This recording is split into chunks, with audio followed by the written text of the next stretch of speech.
President Trump has, once again, upended the global trade order. On April 2, 2025, he announced a sweeping set of new tariffs on goods from around the world. These tariffs, implemented through executive order, target a wide range of products. The rates are substantial, with a baseline of 10% on most imports, and significantly higher duties on specific goods and countries. China, a frequent target of Trump's trade policies, faces a 54% tariff on a broad range of goods. Some sectors face even higher rates, exceeding 60%. The administration has also imposed a 25% tariff on foreign-made cars, a move likely to disrupt the automotive industry. Japan faces a 24% tariff on its exports to the United States. These new tariffs are set to take effect in stages. The baseline 10% tariff came into effect on April 5, 2025, impacting businesses and consumers over the weekend. Additional duties are scheduled to be implemented on April 9, 2025, further escalating the trade tensions. The Trump administration claims these tariffs are necessary to address the persistent U.S. trade deficit and revitalize domestic manufacturing. However, many economists and trade experts argue that these tariffs will harm American businesses and consumers, raise prices, and damage the global economy. Interestingly, even uninhabited places are not exempt, with tariffs imposed on goods stored in remote locations to prevent circumvention of trade policies. President Trump has long advocated for protectionist trade policies. He argues that other countries have taken advantage of the United States in trade deals for decades, leading to job losses and a decline in American manufacturing. The president views these tariffs as a way to level the playing field and bring back jobs to the U.S. The administration argues that these tariffs are necessary to offset what they see as unfair trade practices by other countries.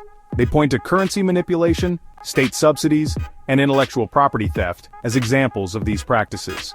The Trump administration believes that by imposing tariffs, they can force other countries to negotiate fairer trade deals with the United States. The process of determining the tariff amounts involved several key factors. First, the administration assessed the trade deficit with each country, focusing on those with the largest imbalances. They also considered the extent of unfair trade practices such as subsidies and dumping that distorted market conditions. Input from domestic industries affected by foreign competition was crucial in setting the tariff rates. The Trump administration's decision to use the International Emergency Economic Powers Act of 1977 to implement these tariffs has also drawn criticism.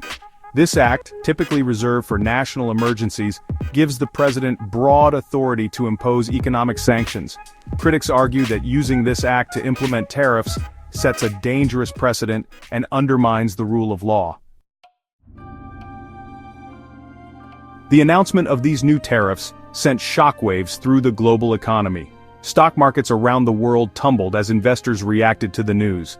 The Dow Jones Industrial Average and the S&P 500 both experienced significant declines, reflecting the uncertainty and fear gripping the markets.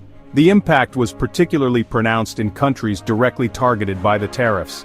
Japan's stock market experienced its worst week in years as banking shares plummeted. The automotive industry also felt the immediate impact, with Jaguar Land Rover halting car shipments to the United States. Internationally, the reaction to the tariffs has been swift and largely negative. China, the European Union, and other major economies have all condemned the tariffs.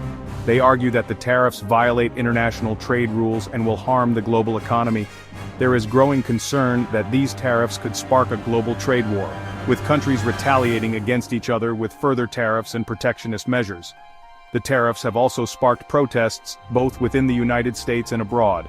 In the U.S., thousands of people took to the streets in major cities to protest against the tariffs and the Trump administration's economic policies.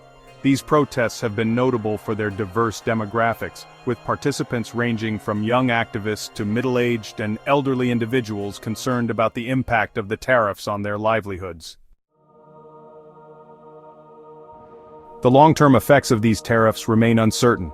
Some experts believe that the negative impacts of the tariffs, such as higher prices for consumers and potential job losses in certain sectors, might force the Trump administration to reconsider its policies. However, others, such as Veronique DeRuggi of the Mercatus Center, point to President Trump's long-standing support for tariffs as evidence that he is unlikely to back down easily. the global trade landscape is likely to remain turbulent for the foreseeable future. The International Monetary Fund, or IMF, has already warned that the tariffs could shave off a significant portion of global economic growth. The escalation of trade tensions also threatens to undermine the rules-based trading system that has underpinned global prosperity for decades. As businesses and governments grapple with the implications of these tariffs, the world watches anxiously. The coming months will be crucial in determining whether these tariffs mark a temporary disruption or a more permanent shift towards protectionism and trade wars.